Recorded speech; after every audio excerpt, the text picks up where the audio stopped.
Good morning, ladies and gentlemen. Today we are starting applications of vectors. The first application we are going to talk about is the dot product. In order for you to understand the dot product, we're going to start from a real life situation. What I have here on the board is a very heavy box.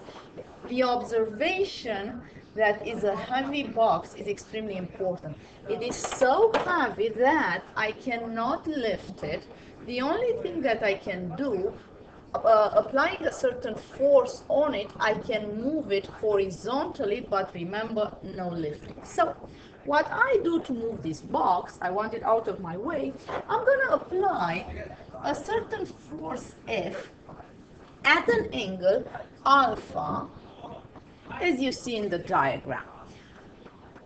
What's going to happen here intuitively, you can figure out that in order to move this box horizontally, what's going to be important, the component that will be important of the force F is a horizontal component that I have shown you right here. So I'm going to call the horizontal component Fx. And also we can figure out that there is a vertical, again intuitively I can say that there is a vertical component, and that is, I'm going to call it Fy. Not a surprise for you that Fx plus Fy is nothing else but my force F, the one I am applying at a certain angle F. Now you may ask yourself, what happened with the vertical component? It will be balanced by another force, but by the force due to gravity, let's call it Fg, and it won't have any effect on the box because again the box is not lifted in my case. Okay, so you agree, I'm sure, that the only important force for my box, for moving my box horizontally, is Fx, the horizontal component. Now what I'm going to do, so that's the important one. Now what I'm going to do, I'm going to calculate the magnitude of Fx. Let's see how much that is. I'll go in this triangle over here with this angle of 90 degrees, and I'm going to write cos alpha, cos of angle alpha is, cos of angle alpha equals adjacent magnitude of Fx divided by magnitude of F. As a result, magnitude of Fx equals magnitude of F cos alpha. Excellent. So let's remember this result later on when we're going to discuss about the dot product. Now let's go to definition of the dot product. I am giving you two vectors A and B. The black one is A, the blue one is B, and the angle in between is alpha. By definition, the dot product of vector A dot product B is, by definition, magnitude of A times magnitude of B times cos of angle alpha. Cos of angle alpha. This is by definition. Now, I know that that doesn't tell you too much. That's why I want to go back to what I just did, and let's try to understand the meaning of B cos alpha. What is the meaning, the graphic, geometrical meaning of B cos alpha? Well, that's nothing else but what we just did. Okay, so that I need to, if I take the horizontal component of B, based on what I did before, this segment over here, the length of this segment is nothing else, the magnitude of this segment is nothing else but magnitude of B cos alpha. Exactly the same thing I did with forces before, right? Okay, so basically the dot product is telling me that I have to multiply the magnitude of this vector A by the magnitude of this vector over here, the 1b cos alpha as a vector. Good. Question for you.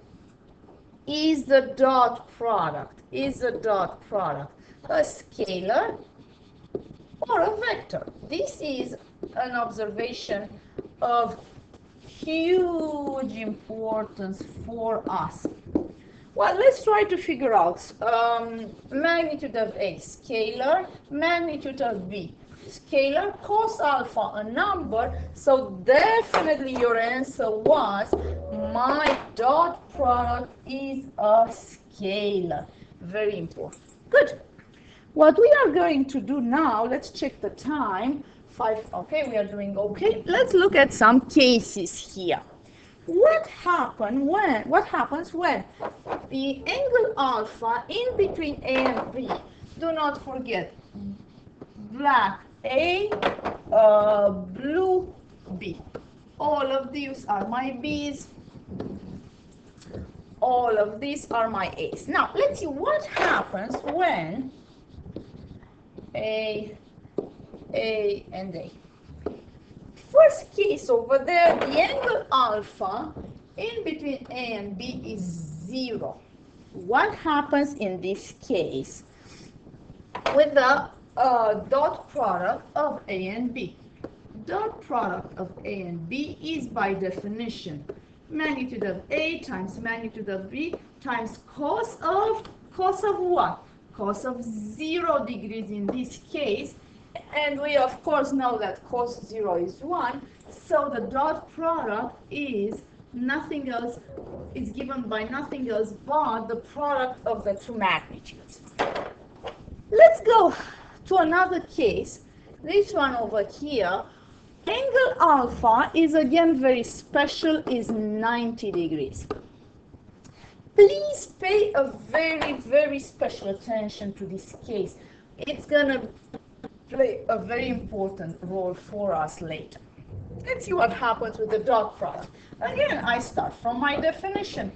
Dot product of A and B, magnitude of A times magnitude of B times cos of, here it comes the difference, 90 degrees. Yes, but what do we know about cos 90 degrees is nothing else but 0, and that makes my dot product 0. So, what is my conclusion from this? Two vectors are perpendicular, A is perpendicular to B, if and only if the dot product is 0. Please remember that we're going to use this a lot. Now, we're going to go to my last case here. Angle alpha is 180 degrees. Let's see what happens here. Alpha is 180 degrees. Again, I am applying the definition. Dot product AB, magnitude of A times magnitude of B times cos 180. I have to think a little bit about cos 180. I have my circle 180 here. Its cos is given by y. It's given by x coordinate is -1. So this is nothing else but magnitude of magnitude of A times magnitude of B. So that tells me that the dot product can be negative, could be less than 0. Let's remember that. Again, is very important to me. Now, guess what happens when angle alpha, this angle alpha, is in between 0 degrees and 90 degrees.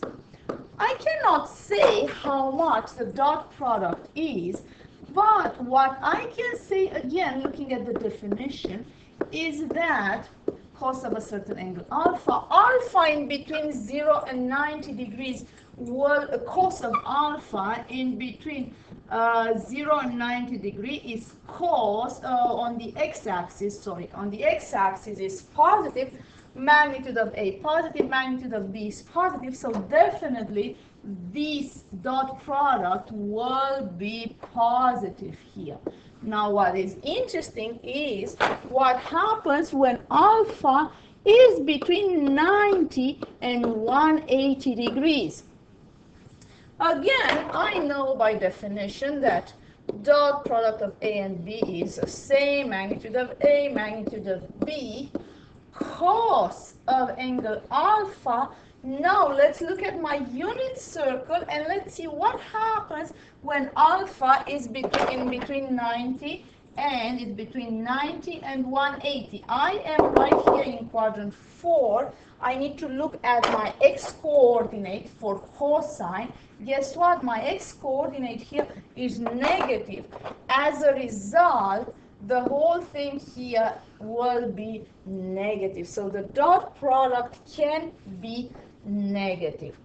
Okay, so having said that, one more thing I need to tell you. I want to look at a special case. What happens if I want to find the dot product of angle A, of vector A, sorry, and by itself? So basically this is what I want to do. Vector A dot product with vector A. Again, I'm going to go to my definition. Magnitude of A times magnitude of A again times cos of alpha, which is the angle in between. How much is the angle in between? Is nothing else but 0. That's the angle in between A and itself. As a result, we know cos 0 is 1. So an important observation is that dot product of A with itself is magnitude of A squared. There you go. That's an important observation. And what I wanted to do right now, I want you, as extra practice, I want you to find the dot product of A and B, knowing that magnitude of A is 10, magnitude of B is 4, and the angle in between is 120 degrees. Now calculator. There you go. Go ahead and find this.